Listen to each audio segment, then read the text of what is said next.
안녕하세요. 오늘은 여러분이 보내주신 그 유튜브 영상, 중학교 기술 선생님이신 정영천 선생님 영상인데요. 이걸 좀 같이 보려고 합니다. 코딩이랑 자동차 만들기를 딱 결합한 16차시짜리 기술 수행 평가 프로젝트인데 이게 방식이 되게 흥미롭더라고요. 네, 코딩 자동차 메이커 수업이죠. 학생들이 마이크로비트, 마이크로닷빗라고 하죠. 이걸로 이제 자동차를 직접 만들고 코딩까지 하는 거예요. 최종 목표는 정해진 코스를 완주하는 건데 이게 그냥 기술만 배우는 게 아니라 뭐 아이디어 구상부터 협업, 나중에 돌아보기까지 전 과정이 설계된 게 참 인상 깊었습니다. 네, 맞아요. 시작부터가 좀 독특했어요. 이게 기술 수업인데 갑자기 애들한테 자동차 회사를 만들래요. 로고도 만들고 A4 용지 한 장이랑 스마트폰 검색 딱 이것만 가지고요. 이게 어떤 효과가 있는 걸까요? 바로 그게 핵심인 것 같아요. 단순히 기술만 가르치는 게 아니고 프로젝트 시작할 때부터 우리가 뭘 만들 거냐 하는 그 정체성을 고민하게 만드는 거죠. 뭐 아우디 로고 같은 거 예시로 보여주긴 하지만 중요한 건 그냥 베끼는 게 아니거든요. 자신만의 이야기를 담아서 표현하고 또 그걸 발표하면서 설명하는 능력, 이걸 기르는데 목적이 있는 거죠. 와, 근데 그 다음에 모둠 짜는 방식은 진짜 파격적이던데요. 수행평가 제일 열심히 안 할 것 같은 애를 뽑아서 리더를 시킨다니요. 보통은 좀 잘하는 친구를 리더로 뽑지 않나요? 그렇죠. 일반적인 방식이랑은 완전 반대죠. 근데 여기에는 좀 선생님의 깊은 의도가 있는 것 같아요. 그 소위 잘한 애들끼리만 모이는 걸 좀 막고 오히려 평소에 좀 소극적이던 학생한테 리더 역할을 딱 줘서 책임감이랑 주도성을 끌어내려는 그런 시도인 거죠. 어떻게 보면 리더십에 대한 고정관념에 좀 도전하는 거고요. 뽑게 하고 또 멤버를 구성하는 과정을 통해서 팀워크 균형을 잡으려고 하더라고요. 마지막에는 또 안 뽑힌 학생들이 원하는 팀 선택하게 해서 뭐 소외되는 애들 없게 하고요. 야, 정말 흥미로운 시도네요.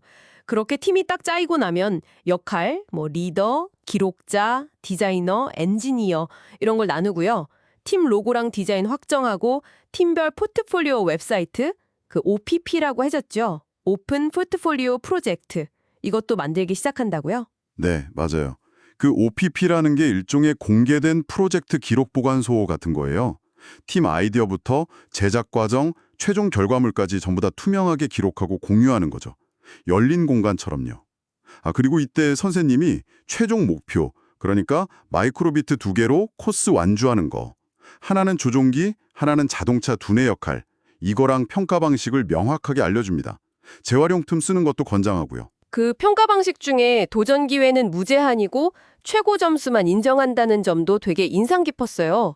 실패를 두려워하지 말라는 뜻 같긴 한데, 근데 혹시 너무 잘하는 몇몇 팀만 계속 도전하고 나머지는 그냥 좀 일찍 포기해버릴 수도 있지 않을까요? 약간 그런 걱정도 되던데요? 네, 충분히 뭐 그런 우려가 있을 수 있죠.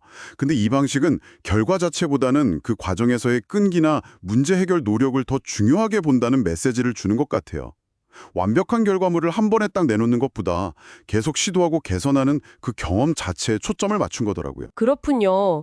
이제 본격적인 제작이랑 코딩 시간인데요. 7에서 14차시. 모터, 마이크로비트, 바퀴 이런 기본 재료 주고 3D 프린터 같은 것도 쓸 수 있고요. 근데 코딩은 어느 정도까지 알려주는 건가요? 혹시 너무 많이 알려주면 그냥 따라하기만 하는 거 아닌가 싶기도 하고. 그 부분은 교사가 정말 기본적인 것만 딱 알려줍니다.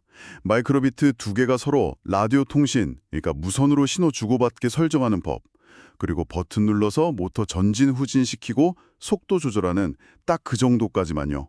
뭐 좌회전, 우회전 이렇게 방향 바꾸거나 좀 더 복잡한 움직임 제어는 학생들이 팀끼리 머리 맞대고 직접 코딩으로 풀어야 해요. 바로 이 부분이 창의적인 문제 해결 능력을 키우는 핵심 과정인 거죠. 네. 드디어 이제 마지막 평가 단계 13에서 16차시인데요. 이것도 단순히 코스 주행만 보는 게 아니더라고요. 주행 평가 영상도 내야 하고 OPP 웹사이트 완성도도 보고 심지어 다른 반 학생들이 디자인 평가하는 것도 있어요. 디자인 평가. 네, 맞아요. 특히 그 디자인 평가는 약간 나는 가수다처럼 자기 반 작품은 빼고 다른 반 작품 중에서 투표하는 방식이라 재밌더라고요. 객관성을 좀 높이려는 거겠죠.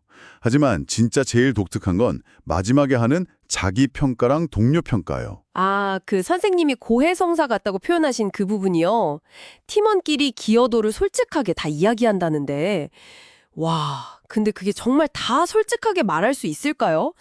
좀 불편하거나 부담스러울 수도 있을 것 같은데요. 분위기가 좀 그럴 수도 있고. 그렇죠. 고해성사라는 표현처럼 모든 팀원이 정말 가감없이 자기 역할, 기여도, 뭐 어려웠던 점 이런 걸 다 털어놓고 동료들 평가나 의견을 듣는 시간이에요. 이게 뭐 단순히 점수 매기려고 하는 게 아니라 이 과정을 통해서 아, 협업이라는 게 진짜 어렵구나. 근데 중요하구나. 이런 걸 몸으로 직접 깨닫고 좀 돌아보는 기회를 갖게 하려는 그런 깊은 의도가 담겨 있는 거죠. 와, 정말 과정 하나하나에 선생님의 깊은 고민이 느껴지네요. 단순 기술 교육이 아니라 진짜 아이디어 구상부터 디자인, 협업, 문제 해결, 발표, 그리고 성찰까지 다 아우르는 종합적인 경험을 주는 것 같아요. 맞습니다. 특히 그 틀을 깨는 모든 구성 방식이나 여러 측면에서 평가하는 설계는 학생들이 진짜 배움의 주체가 되도록 이끄는 아주 좋은 사례라고 생각합니다. 그냥 지식만 전달하는 걸 넘어서서 실제적인 역량을 키우는데 딱 초점을 맞춘 거죠. 네. 기술을 배우는 과정에서 학생들이 어떻게 하면 좀 더 주도적이고 또 협력적으로 참여할 수 있을까? 이걸 고민하게 만드는 그런 프로젝트였습니다. 여러분은 이 프로젝트 방식에서 어떤 점이 가장 인상 깊으셨나요? 혹은 여러분의 경험에 비춰볼 때 어떤 질문들이 떠오르시는지 한번 생각해 보셔도 좋을 것 같습니다.